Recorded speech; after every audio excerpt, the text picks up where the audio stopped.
Nagsimula sa simple na pasulyap-sulyap, nagpapapansin sa'yo.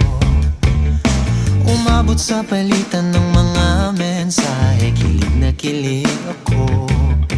Kumusta, kain na, hello, magandang umaga. Ingat ka, pahinga, huwag kang masyadong magpupuyat pa.